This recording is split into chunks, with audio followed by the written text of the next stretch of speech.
Bonjour à tous et bienvenue dans notre studio vidéo du groupe Nice Matin pour ce 13e numéro de Territoire Éco. Territoire Éco, vous le savez, c'est l'émission dédiée à l'écosystème azuréen en partenariat avec l'UPE 06 et nos confrères de la tribune Côte d'Azur. Et comme chaque mois, j'ai le plaisir de vous présenter cette émission en compagnie de Karine Wenger, chef du service économie du groupe Nice Matin. Bonjour Karine. Bonjour Christian. Et d'Isabelle Ozias, rédactrice en chef de la tribune Côte d'Azur. Bonjour Isabelle. Mes hommages. Et pour débuter ce numéro 13 de Territoire Éco, place tout de suite à la grande interview.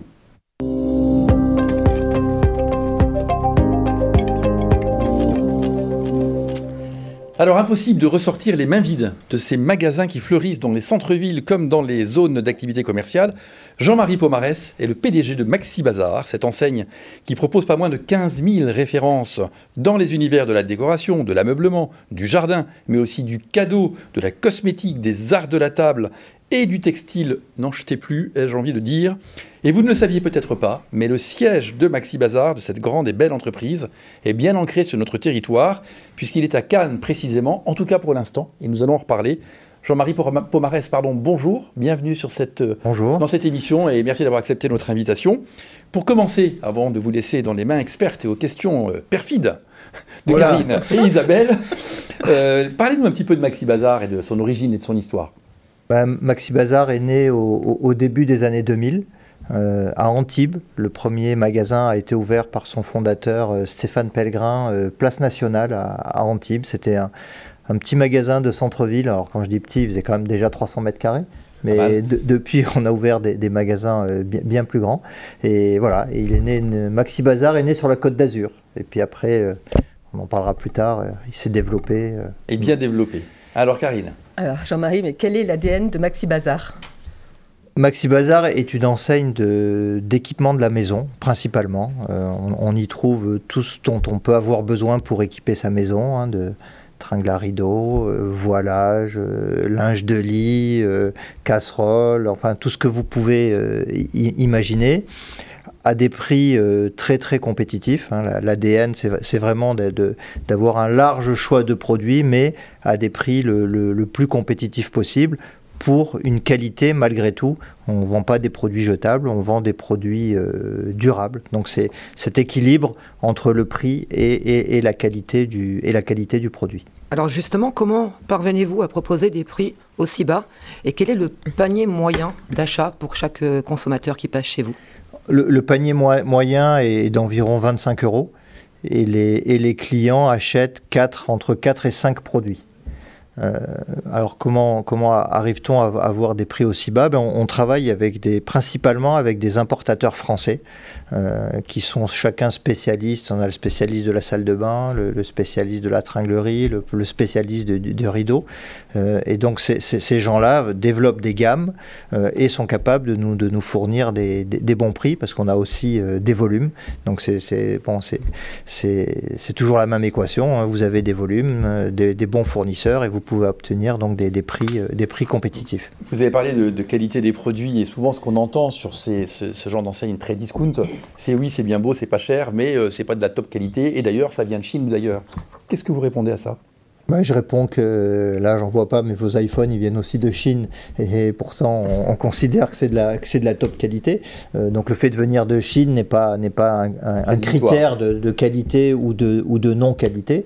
Et justement, notre travail, c'est de trouver des produits durables à des prix très compétitifs. Et ça, encore une fois, on le fait grâce à ces importateurs qui font le lien entre les fournisseurs pas que chinois, parce qu'on ne s'approvisionne pas qu'en Chine, et nos magasins. Vous arrivez à avoir quelques produits français dans vos magasins ? Oui, on a des produits français, on a des produits italiens, on a du plastique qui vient d'Italie, du plastique qui vient aussi de France, on a du polonais, des canapés qui viennent de Pologne, donc on a aussi un approvisionnement au moins made in Europe, européen, on a des produits qui viennent du Portugal, donc oui, de plus en plus, on essaye d'aller vers ces produits-là.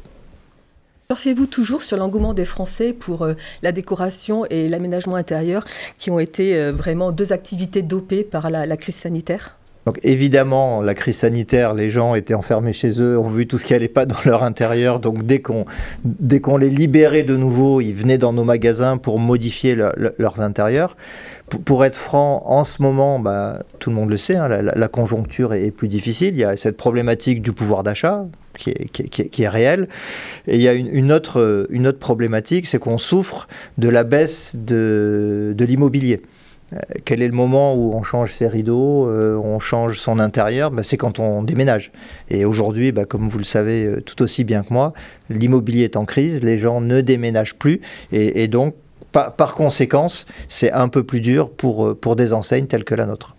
Quand Moez Zouari, le propriétaire de Maxi Bazar, vous nomme PDG, il vous donne aussi une feuille de route. Et votre objectif, c'est de rejoindre rapidement vos concurrents les plus performants. On peut citer Jiffy. Comment allez-vous y parvenir ? Alors effectivement, il m'a fixé une feuille de route ambitieuse. Notre objectif, c'est d'ouvrir entre 10 et 20 magasins par an. Pendant les 5-6 années à venir, de continuer notre développement en Suisse, puisqu'on a la particularité d'être une enseigne franco-suisse, hein, on est présent en France, mais aussi en Suisse quasiment depuis l'origine. Hein, 3-4 ans après le premier magasin français, on a ouvert en Suisse. Donc c'est du travail, il faut arpenter le terrain, aller trouver les bons emplacements, et puis après ouvrir les magasins. Donc combien de magasins aujourd'hui et de salariés d'ailleurs dans l'entreprise ? En chiffre rond, on a une centaine de magasins, 2 tiers en France, 1 tiers en Suisse, et on a 1300 personnes entre la France et la Suisse. Et comme vous l'avez dit, le siège, on est fiers qu'il soit à Cannes. Et c'est de la croissance externe ou organique ? C'est plutôt de la croissance externe. On a racheté il y a 3 ans une petite enseigne qui avait 8 magasins dans le nord de la France. Et comme ça, d'un coup, on a pu aller s'implanter entre Calais et Neu-les-Mines, des régions que je ne connaissais pas forcément très très bien, mais voilà, que j'ai appris à découvrir. Isabelle disait tout à l'heure que vous aviez des concurrents tels que Jiffy ou Action. Quelle est justement votre plus-value par rapport à ces enseignes ? On peut citer aussi le Centracor, Foirefouille ou d'autres, j'imagine. Hein. Oui. Je pense que vous avez cité les principaux. Je dirais une de nos grandes différences, c'est qu'on a un assortiment qui est présent du 1er janvier au 31 décembre. Et dans les domaines qu'on traite, hein, encore une fois, je redis, linge de maison, décoration, on a un large assortiment du 1er janvier au 31 décembre. C'est-à-dire que le client va trouver chez nous, tout au long de l'année, les produits dont il a besoin. On n'est pas une enseigne de coûts où vous avez sans arrêt des nouveautés qui arrivent, mais vous ne savez pas vraiment ce que vous allez y trouver au moment où vous allez y aller. Donc nous, notre principale différence, elle est là, c'est un assortiment large qu'on est capable d'offrir tout au long de l'année. Et à côté de ça, bien évidemment, on a les produits saisonniers, on a nos promos, on a des mises en avant, comme tout bon commerçant. Mais je dirais l'ADN, c'est d'avoir un assortiment tenu tout au long de l'année, ce qui n'est pas si facile que ça. Alors on vous trouve en centre-ville, on vous trouve aussi en zone commerciale. C'est quoi votre magasin type? Les opportunités, vous allez les chercher où? Alors aujourd'hui, notre magasin type, c'est plutôt un magasin de 1800 m² en zone commerciale. Mais on vient du centre-ville. Alors pourquoi on n'est pas resté dans le centre-ville? Tout simplement parce que c'est difficile de trouver des magasins en centre-ville, et c'est encore plus difficile de trouver des magasins entre 1000 et 1500 m² en centre-ville. Donc mécaniquement, on est parti en zone. Malgré tout, notre plus gros magasin, notre premier magasin en chiffre d'affaires, il est à Lyon. Dans le centre-ville de Lyon, on a un magasin de 2000 m² qui sont les anciens locaux de la Banque de France, pour la petite histoire. Et c'est le plus gros magasin de Maxi Bazar. Et le deuxième, qui est pas très loin derrière, c'est un magasin de zone à côté d'Aix, à Aiguille, 2000 m². C'est le deuxième magasin en centre-ville. Donc on a aussi cette particularité par rapport aux enseignes que vous avez citées, c'est que de mémoire, on est quasiment les seuls qui sont aussi présents en centre-ville. Le siège social de Maxi Bazar est actuellement à Cannes, mais je crois savoir que vous êtes en train de construire un nouveau bâtiment un peu plus loin. Oui, on a un beau projet, toujours dans l'agglo de Cannes, à Mougins. On construit un bâtiment dans lequel il y aura un magasin de 2000 m² qui sera une espèce de flagship dans la région. Et au-dessus, on construit 1000 m² de bureaux. Et donc le siège va effectivement, le personnel du siège va déménager de Cannes à Mougins. Et c'est prévu pour quand? C'est prévu pour septembre. La famille Zohary a repris Stocomanie. Alors c'est une chaîne elle aussi spécialisée dans les articles à prix réduit. C'est quoi le positionnement? Comment réussir cette fusion? Alors Stocomanie à la base c'est un déstockeur, c'est-à-dire qu'il achète des produits de marque, des fins de série de marque qu'il vend à prix discounté. Il a aussi la particularité d'avoir une large part de prêt-à-porter.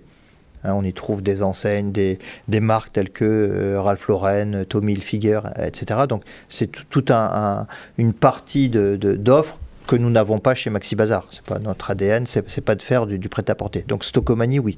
Et à côté de ça, il va aussi déstocker des aspirateurs, des vélos, des choses très, très diverses qu'on peut trouver chez Stocco. Donc ce sont deux marques qui vont vivre côte à côte. Oui, c'est de synergie de. Alors il y a bien évidemment des synergies à l'achat. On a quand même des produits communs. Chez Maxi Bazar, on vient de développer un très gros rayon d'hygiène, droguerie. Eux aussi historiquement, ils étaient très forts là-dedans. Donc dans ces produits-là, on mutualise et évidemment que les enseignes travaillent ensemble. Mais il n'y a pas de volonté il y a bien Stocomanie et Maxi Bazar qui sont deux enseignes, on va dire cousines ou sœurs, je sais pas.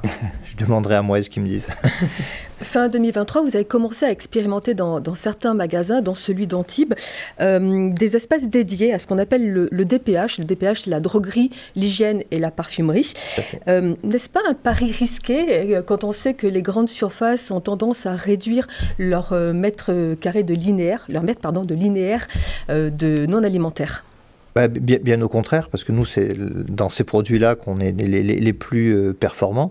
Naturellement, la droguerie est un excellent complément à toute l'offre bazar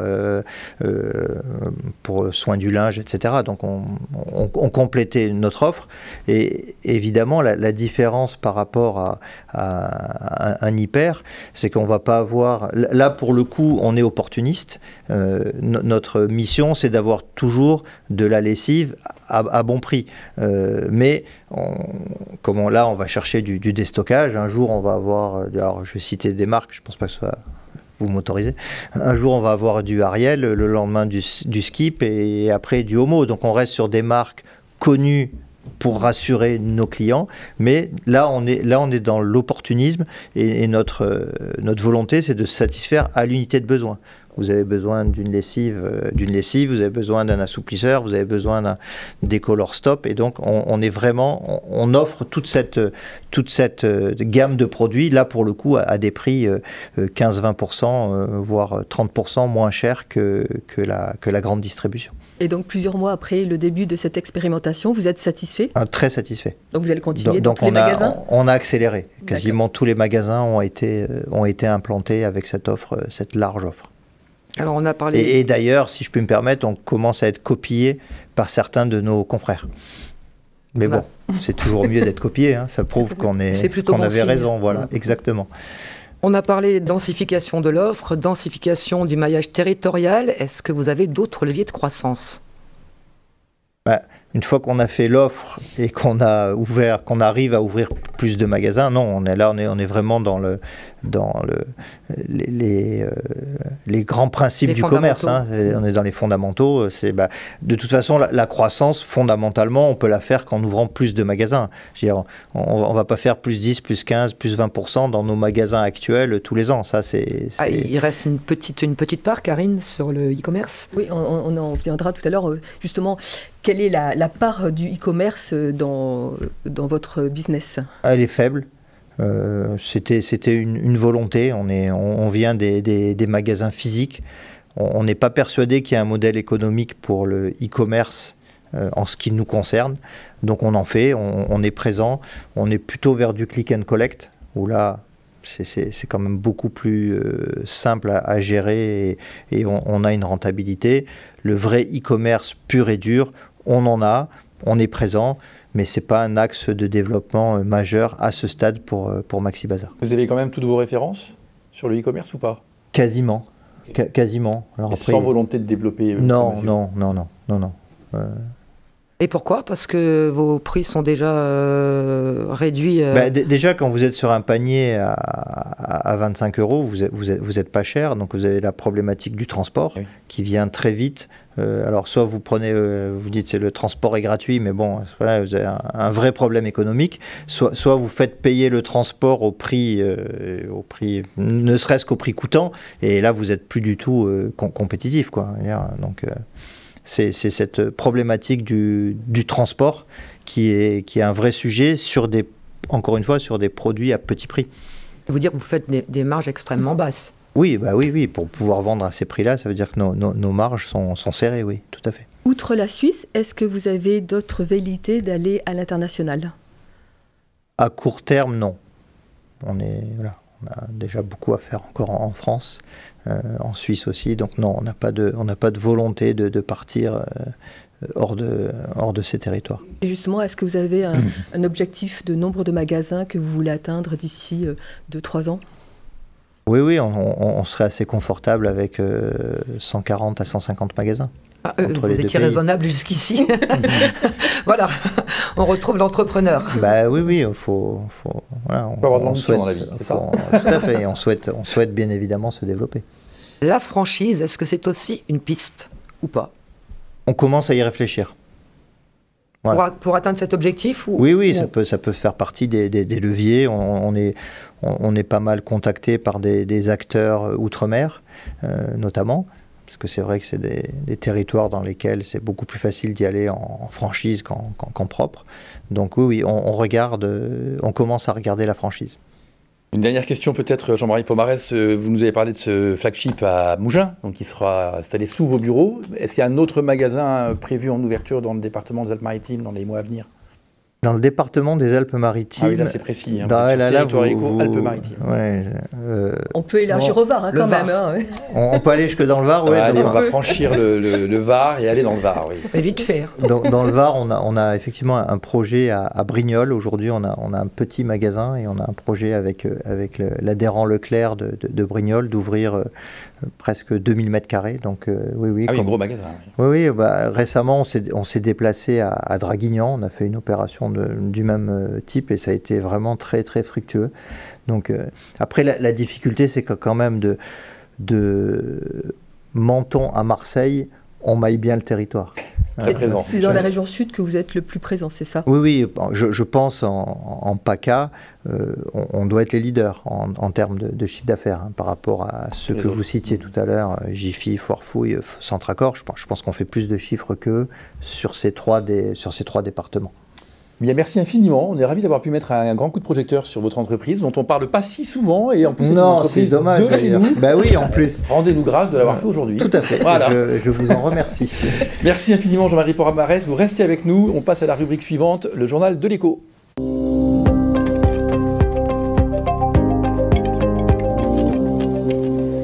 Alors Karine et Isabelle vont nous disséquer l'actualité économique du mois d'avril, donc vous pouvez intervenir quand vous le souhaitez, une remarque, une critique, tout ce que vous voulez. Il faut parfois savoir les interrompre parce qu'elles sont particulièrement bavardes, mais c'est toujours passionnant. Donc on va les laisser s'exprimer et on va commencer par une bonne nouvelle avec une levée de fonds conséquente. Tout à fait. Il nous a habitués à des levées de fonds faramineuses avec la FinTech Symphony qu'il a créée et transformée en licorne. Et maintenant avec Hive, sa nouvelle aventure entrepreneuriale qu'il a installée à Bastide-Rouge à Cannes. L'ingénieur français David Gurlet vient de boucler un tour de table de 12 millions d'euros en série A pour sa plateforme sécurisée et décentralisée de stockage de données à faible empreinte environnementale. Cette levée permettra à Hive d'accélérer son développement commercial et de doubler ses effectifs pour atteindre les 80 postes d'ici un an, la date de sa prochaine levée.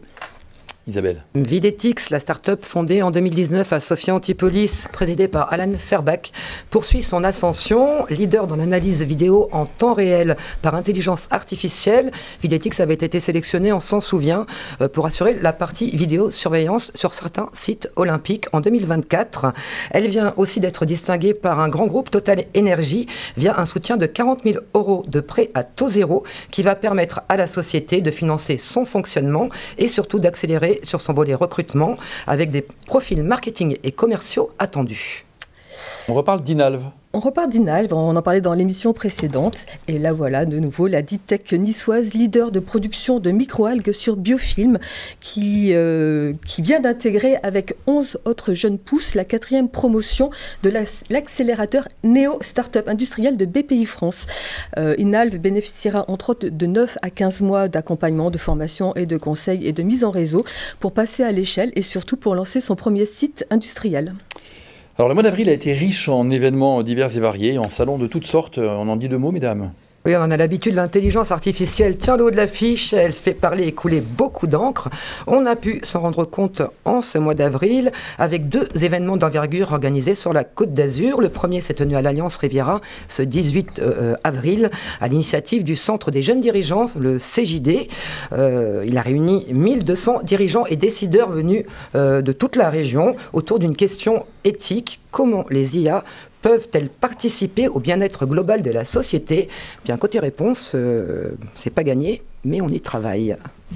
Il y a toujours. Une autre ambiance pour le second événement, puisque l'IA était sur le banc des accusés pour un procès fictif, une première en France qui s'est tenue à la faculté de droit de Nice dans le cadre des IA Dates du Conseil départemental des Alpes-Maritimes. Alors, au nombre des accusations, les implications sociales de l'IA, ses impacts sociétaux, ses enjeux juridiques et réglementaires. Verdict de ce faux procès: l'accusée est reconnue coupable des impacts sociétaux dont elle induit, notamment ceux environnementaux. Elle est aussi coupable du casse-tête juridique, mais l'intelligence artificielle est non coupable de son application sociale, car elle n'est que le prolongement de la main de l'homme. L'avenir nous le dira si effectivement il y aura 2e procès ou pas sur cette dernière partie. Je reste dubitatif. Beaucoup plus de procès. Ouais. On passe à totalement autre chose, du vélo cargo au bus de ville. Plus d'une centaine de véhicules étaient exposés à l'hippodrome de Cagnes-sur-Mer à la mi-avril pour la seconde édition de Mobilipro. Mobilipro, c'est le salon des véhicules professionnels piloté par le groupe Hippolito. Outre sa surface d'expo augmentée ou de table ronde autour de la mobilité et du recrutement, on y proposait un village bas carbone, des pistes d'essai pour tester les véhicules exposés. On y a même croisé un magnifique poney venu du Var. Rendez-vous l'année prochaine avec une édition encore plus ouverte sur tous les types de mobilité douce à usage professionnel. Restons avec le groupe Hippolito qui a repris début avril Rato, qui est le spécialiste de la mécanique de précision, fondé en 1956 à Drape. Une croissance externe donc pour Hippolito, qui avait déjà racheté en 2019 une autre référence en matière d'usinage, les ateliers mécaniques de Nice. Ce rapprochement permettra de renforcer le positionnement de leader des ateliers mécaniques de Nice. Il s'appelle Cher Christian, vous voulez conserver votre atout Calipige? Spéciale dédicace avec cette info pour vous, Métropolitane. La chaîne de salles de sport haut de gamme prévoit d'ouvrir un second centre sur la Côte d'Azur. Trop cher pour moi, Métropolitane. Oui, mais ça vaut le coup. Après celui de Cap 3000 inauguré en 2022, l'enseigne ibérique a choisi le programme Iconic à Nice, encore une adresse prestigieuse. À la clé, un investissement de 3,5 millions pour 35 emplois créés. Vous connaissez l'adage, jamais 203. Eh bien, le groupe Castro, propriétaire de Métropolitane, lorgne désormais vers Sophia Antipolis pour compléter son maillage. Bien, bien. Et on va Encore changer vous, Isabelle, avec, de filière. Oui, on change de filière. On change complètement de filière. SAP Labs France, filière dédiée aux activités R&D de l'éditeur de logiciels allemand SAP, vient d'inaugurer son centre d'expérience client consacré à l'intelligence artificielle sur son site de Sophia Antipolis. Il y présente les dernières innovations développées par ses équipes et offre à ses clients, ses fournisseurs, ses visiteurs, il y a des étudiants qui viennent, une expérience 100% immersive. Aqualoung, le groupe azuréen spécialiste de matériel de plongée sous-marine, snorkeling et apnée, s'est séparé de sa marque de plongée en apnée, US Divers. Alors cette vente fait partie de la stratégie annoncée l'an dernier par Aqualoung d'abandonner le marché de la nage, de l'apnée et du paddle en Amérique du Nord pour se recentrer sur les équipements de plongée destinés aux professionnels et aux militaires. D'ailleurs, Christian, savez-vous qui est à l'origine d'Aqualoung ? Mon petite voix me dit que c'est peut-être un monsieur avec un bonnet rouge. Tout à fait. Aqualoung est né en 1946 de la rencontre du commandant Jacques-Yves Cousteau avec l'ingénieur Émile Gagnan et le PDG d'Air Liquide, Jean Delorme. Et le premier nom d'Aqualoung était la Spirotechnique. On remonte à la surface, Isabelle ? Et on remonte à la surface et on s'intéresse à l'emploi des seniors que l'on sait particulièrement précaires. En cours d'expérimentation sur le bassin d'emploi niçois, le dispositif Nouvelle Page lancé par le groupe azuréen Agica a un double objectif. D'un côté, aider les chômeurs à retrouver une activité professionnelle après 50 ans et de l'autre, permettre aux entreprises de mieux recruter. Les premiers retours sont encourageants. On attend de nouvelles pages à tourner très bientôt. Alors, pas de territoire éco et pas de journal de l'éco sans chiffres. Oui, Donc, comme je suis très gentil cette fois-ci, vous avez droit chacune de vous deux à un chiffre. Merci, mon bon seigneur. Allons-y. 62 millions d'euros, ce sont les retombées économiques de l'accueil des films et séries sur la Côte d'Azur en 2023, soit 551 tournages, 6% de plus qu'en 2022, selon la Commission du film des Alpes-Maritimes. Et après une année record en 2023, l'APEC PACA Corse, l'APEC pour Association pour l'emploi des cadres, prévoit un ralentissement dans les recrutements. On parle bien de ralentissement et pas d'arrêt, puisqu'il y a quand même une prévisionnelle de 2% prévu en 2024 par rapport à 2023 sur ces recrutements. En clair, dans le sud-est, 21 980 cadres devraient trouver emploi à leurs pieds cette année. Le profil de ces cadres, à 65%, ce sont des hommes. Ils ont en moyenne 45 ans et ils affichent une à 10 années d'expérience au compteur. Il y a un gap entre 1 et 10 ans quand même.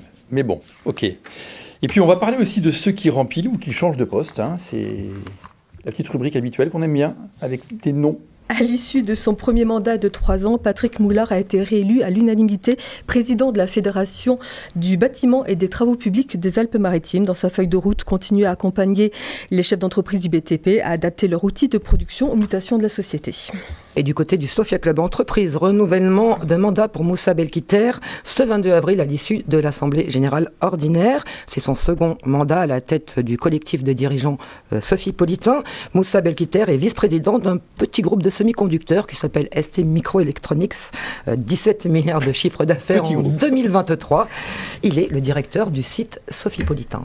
Et nouveau président en revanche pour l'association des entreprises du Bois de Grasse, EBG, où Julien Elie, directeur associé d'Advance Solutions, a succédé à Marc Philippe. Donc EBG est l'un des clubs les plus actifs du département, notamment en matière de mutualisation inter-entreprise et de réemploi des déchets sur site.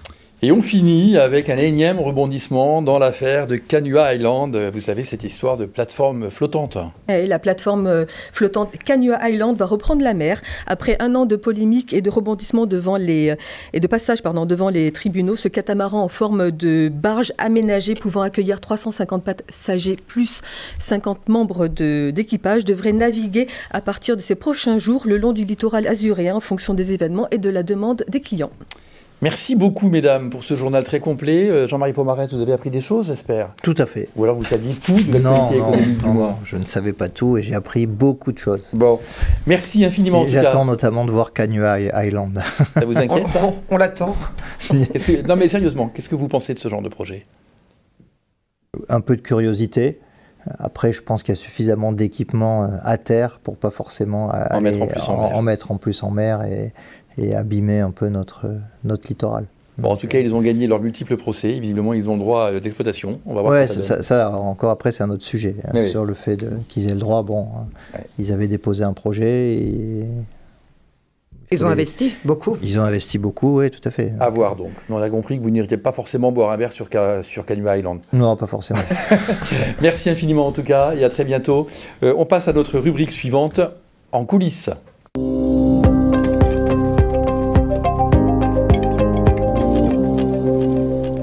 Alors vous le savez, nous visitons les coulisses régulièrement d'une entreprise de notre territoire. Et bien cette fois-ci, nous allons partir dans les ascenseurs, chez l'ascensoriste EMR, une entreprise niçoise plus que centenaire, Karine, qu'est-ce qu'on peut en dire de plus avant de voir les images de Franck Fernandez? Alors, dans l'univers des ascensoristes, EMR, qui est l'acronyme de Électro-Mécano Raymond, du nom de son fondateur, est un petit poussé face aux multinationales du secteur que sont Kone, Otis ou Schindler. L'entreprise niçoise est restée indépendante depuis ses débuts et intervient uniquement dans les Alpes-Maritimes et le Var. Si elle joue crânement sa chance, c'est qu'elle dispose de nos précieux atouts que nous allons découvrir dans la vidéo de sa dirigeante Sylvie Volgemuth. Je suis Sylvie Volgemuth, chef d'entreprise de la société EMR Ascenseurs, basée à Nice. Nous nous occupons essentiellement de la maintenance, du dépannage, de la modernisation et de l'installation des ascenseurs et des fermetures automatiques entre Nice et Draguignan. Le secret de notre longévité, c'est de vouloir absolument pérenniser l'entreprise, de mon grand-père, en passant par ma mère, en passant par mon fils dans peu de temps, et d'être là encore dans 100 ans, voire 200 ans.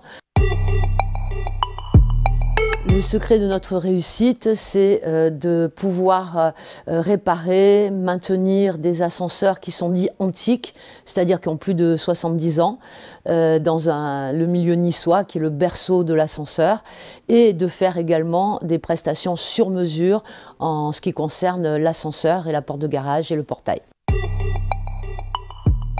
Mon arme secrète, enfin notre arme secrète, je pense que c'est notre esprit créatif qui nous permet de répondre à des demandes esthétiques, créatives en ce qui concerne les cabines d'ascenseurs. Nous faisons appel à beaucoup d'artisans qui sont des experts dans le travail du bois, de la matière, du verre, du plexi, du métal. Et grâce à tout ça, nous pouvons répondre aux besoins des architectes qui nous demandent souvent des cabines très particulière. Mon ambition secrète, c'est de pouvoir transformer l'ascenseur en une pièce à vivre. Les gens traverseront cet appareil ou cette cabine comme ils traverseraient leur salon, et donc ça ferait réellement partie de leur maison et non pas uniquement un moyen de monter et de descendre. Le secret d'une femme dirigeante, c'est de faire de ce monde technique, de cet univers de boulons, de graisse, de treuil, un univers humain, avec des relations humaines profondes et enrichissantes. Le secret d'une bonne musique d'ascenseur, c'est qu'elle s'adapte au décor et qu'on se sente chez soi, dans un ascenseur, comme dans une autre pièce, comme dans son salon. Merci à Franck Fernandez pour les images de ce reportage et à vous Karine qui l'avez accompagné. On retrouvera d'ailleurs votre reportage complet dans nos colonnes du supplément éco de Nice Matin lundi prochain. Et c'est maintenant l'heure de notre dernière séquence mensuelle, le pitch du mois.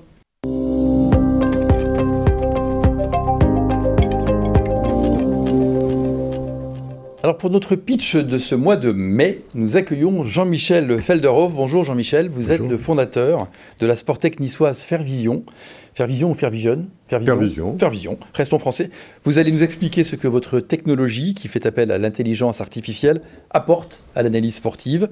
Vous allez avoir pour cela 90 secondes en regardant le petit chronomètre qui s'affiche derrière vous et en regardant la caméra. Ce n'est pas nous qu'il faut convaincre, ce sont tous nos internautes et téléspectateurs. Attention, top départ. Donc bonjour à toutes et à tous. Comme vous l'avez dit, je m'appelle Jean-Michel Felderhoff et je dirige la société Fairvision à Nice. Fairvision est une start-up deep tech spécialisée en intelligence artificielle. Nous sommes experts en computer vision, qui est l'analyse vidéo par intelligence artificielle, et nous mettons cette expertise à destination du monde du sport. Nous concevons, développons et intégrons non seulement les solutions logicielles, mais aussi les équipements de captation et de gestion de vidéos autonomes. Ce sont donc nos propres dispositifs qui alimentent nos algorithmes. Grâce à l'IA, nous pouvons détecter et extraire automatiquement de l'image toutes sortes d'informations. Les possibilités, tout comme les cas d'usage, sont donc assez infinies. Nos solutions sont destinées notamment aux analystes vidéo et aux entraîneurs des clubs et des centres de formation. À titre d'exemple, notre solution NiceCam est dédiée principalement aux phases d'entraînement et elle est disponible pour tous les sports. Cette solution aide les athlètes à progresser en leur fournissant de l'image directement sur les sites d'entraînement. Aujourd'hui, Fairvision arrive à une étape cruciale car nous souhaitons, avec nos partenaires, lever des fonds pour accélérer significativement notre croissance. Cela signifie entre autres recruter de nouveaux collaborateurs et tripler nos effectifs d'ici 3 ans, Déployer la solution Nicecam sur le tennis, le rugby, l'équitation et grossir notre ligne de production pour répondre à la demande. Et obtenir la certification FIFA de notre tout dernier développement, dont le premier utilisateur sera l'équipe de France de football. C'est une innovation à destination de l'élite mondiale, dont la commercialisation sera lancée d'ici la fin de l'année. Nous sommes bénéficiaires, nous avons triplé notre chiffre d'affaires en 2023. Donc si les technologies Deep Tech vous intéressent et si nous rejoindre dans l'aventure Fairvision vous plairait, je vous invite à prendre contact avec nous. Je vous dis à très bientôt. Et vous êtes pile poil sur le gong, donc on ne peut dire que bravo, et je pense que le message est bien passé, on a bien compris, vous avez besoin de trouver un peu de sous pour vous développer encore, mais c'est déjà une très belle entreprise. Merci de nous l'avoir présenté sur ce plateau. Merci pour votre accueil. C'est ainsi que s'achève cette émission. Merci Karine, merci Isabelle. On aura plaisir à se revoir dès le mois prochain. Vous pourrez revoir Territoire Éco sur nos sites internet, sur nos pages Facebook, sur la chaîne YouTube du groupe Nice Matin, bien sûr, sur le site internet de tribuca.net, de la Tribune Côte d'Azur. Merci à tous de nous avoir suivis. Merci à la régie, Philippe Bertini, Sophie Doncet pour la réalisation de cette émission, à Chloé Boirgard pour sa conception. Et je vous dis au mois prochain. Excellente journée à tous.